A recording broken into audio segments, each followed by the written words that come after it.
రైతు సోదరులందరికీ నమస్కారం.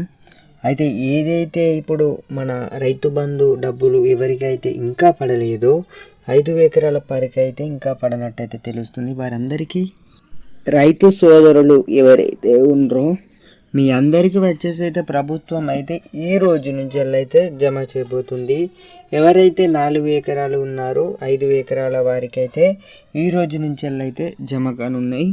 ఒకవేళ ఈ రోజు నుంచి జమ కానట్టయితే ప్రభుత్వం అయితే ఇలా చెబుతుంది, అంటే మనకు ఫిబ్రవరి ఏదైతే ఆఖరి నెలలో వేస్తామని అన్నారో అప్పుడు అయితే జమ చేయడం జరుగుతుంది. అంటే ఫిబ్రవరి 5 రోజులు లేకపోతే ఎండింగ్ అయ్యే టైంలో అయితే రైతు భరోసా డబ్బులు ఏవైతే ఉన్నాయో 10 ఎకరాల వారికైతే అందరికైతే వేయబోతున్నామని అయితే ప్రభుత్వం అయితే చాలా స్పష్టంగానైతే చెప్పడం జరిగింది.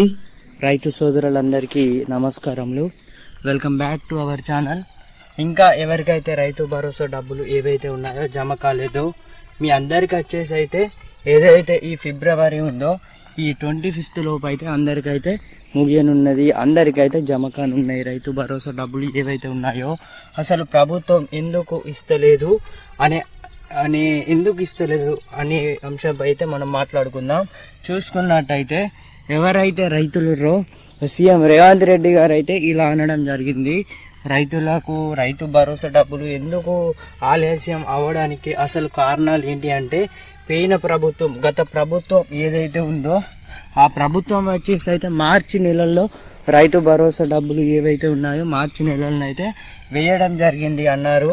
అందుకే మనకు ఏదైతే ఈ ప్రభుత్వం ఉందో ఫిబ్రవరి గల్లనైతే పూర్తి చేస్తాం. వాళ్ళు మార్చిలో వేశారు, మేము ఫిబ్రవరి వరకు మీరు ఆగడం లేదు, ఎందుకని ఇలా ఆగం చేస్తున్నారైతే అనడం జరిగింది అండి.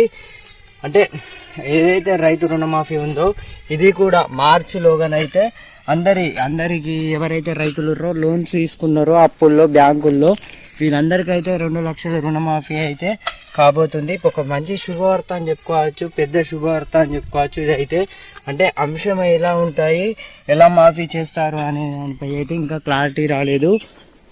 వీడియో నచ్చింది అనుకుంటున్నాను. సో నచ్చినట్టయితే ఒక లైక్ చేసి షేర్ చేసి అందరికైతే సపోర్ట్ చేయండి మనకు కూడా. అలాగే మన ఛానల్కు కొత్తగా చూస్తున్న వారైతే వెంటనే అయితే సబ్స్క్రైబ్ చేయండి. Thank you for watching guys. జై హింద్.